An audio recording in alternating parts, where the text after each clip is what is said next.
Well, we're going to get into some of the stories of the week, and we're going to start doing that by speaking to Tobias Ellwood, former chair of the Defence Select Committee, Tory MP for Bournemouth East. Tobias, lovely to see you on this Sunday morning. Thank you for your company. Look, is migration too high?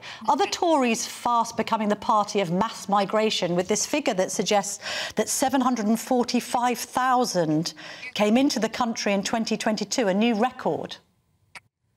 Well, I think, well, good morning. I think Laura Farage is going to be able to give more details on this. But yes, the numbers are too high. And just to place it into context, they are actually similar numbers that are being received in Germany, in France, in Italy, and other places. And I think what we're missing is an opportunity to actually work together with other nations, because the source of many of these places of where they're coming from are the same. And there needs to be a more collective approach to dealing with that, putting out the fires. Why do these people want to leave those places in the first place? And I think that's where I would like the debate to actually go. Yeah. Britain is not isolated in this. These numbers are far too high. Yes, that's the direct answer. What should they be? Do we need to do something about it? Yes. But ultimately, like I said, it's they are very similar. In fact, we're in a better place than some of our continental counterparts, but we're not working together. But we're not putting the challenges out across the world, ironically, in places that we've wandered into: Somalia, Yemen, Libya, Iraq, Syria, Afghanistan. You know, the West has wandered in, tried to deal with a dictator, then strategically lost patience, and then extracted ourselves, only to leave insecurity, poor governance, humanitarian challenges. And then we wonder why those people then want to move somewhere else. And I just say the situation is getting much, much worse. As climate change starts to grip Africa, we're going to see biblical movements of people. So there needs to be a much more holistic international effort to deal with this issue. I mean, David Cameron and indeed Theresa May talked about the numbers being down into the tens of thousands. Is that realistic? Would you support that kind of reduction? Yes, I would, but you need a plan to do so. You need something that's going to recognise we're dealing with the criminal gangs. The numbers are actually down because we also had economic migrants tied into that. Don't forget what happened with Albania specifically. We dealt with that issue as well. But ultimately, I'd say we're not looking at this, I think, from the wider positioning, and that's what I think we now need to do. Could I find perhaps a rare note of agreement with your former nemesis, Boris Johnson, here, Tobias, because he's suggesting that we should raise the income needed for a visa to £40,000 a year. Is that a good idea? Certainly, I think we need to look at all this.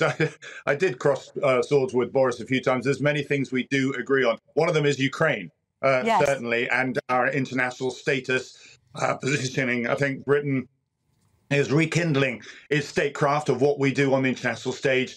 And that's been, I think, reflected by our Prime Minister, the new Rishi Sunak, going to the Middle East, and now David Cameron coming back into the ranks as well. A formidable I think, capability back in able to project, I think, Britain's role and influence on the international stage. Although it was quite interesting to hear Lord Cameron say in the week that he wanted a closer alliance with the EU on international and security and defence matters. And yet, at the same time, we've just seen the Spanish and Belgian PMs go out and give a press conference at the Rafah crossing where they were very, very critical of Israel. I mean, is that helpful? Well, there's 2 points you raised there. Can we do anything in our world without collaboration with our international partners? The answer to that is no. Can Britain influence? Yes. We have convening power. We have soft power. We have hard power. We have the ability to work very closely with the United States. So as we've done a number of times in the last century, we should be doing the same in this century. We can't do all the heavy lifting, but as we've earned our place on the permanent membership on the United Nations Security Council, we can bring other nations together. The idea that individual nations then go out and do their own thing shows how disparate, perhaps, the international community has become. And that's being taken advantage of, I have to say, by authoritarian states across the world. We've spent 3 decades, I'm afraid, becoming too complacent. There are a lot of fires around the world, and the West's threshold to deal with disturbance, instability, I'm afraid, is increasingly being tested. But you want closer EU ties then, Tobias, but it must worry you, the election of people like Geert Wilders in Holland, maybe even Meloni in Italy. I mean, there is a tendency within some of these EU states to become more right-wing, which is kind of the opposite of your politics. No, actually, it's a consequence of the fact that populism comes in when we don't work together, and when you see increasing migrant numbers and you see increasing authoritarianism affecting globalization. And it's not just places like Holland, it's also Slovakia as well. And Hungary has already got there. It shows that when collectively we work together in the same direction, we can actually have an impact. But when we start to dissipate and disagree, then that's when populism rises. Look what's going on in the United States at the moment. And that's very, very dangerous indeed. You know, the leader of the West being so involved in domestic matters, taking their eye off what's going on the international place.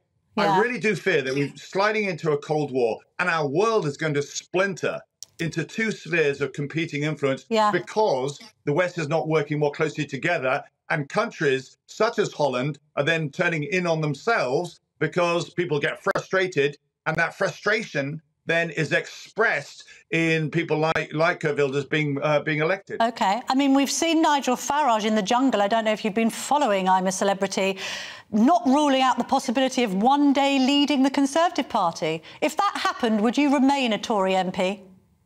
A lot of big questions there. Whether he's even going to make it out of the jungle, I really don't know. Would you be in the same party as Nigel Farage, Tobias? Probably the answer to that is no. Look,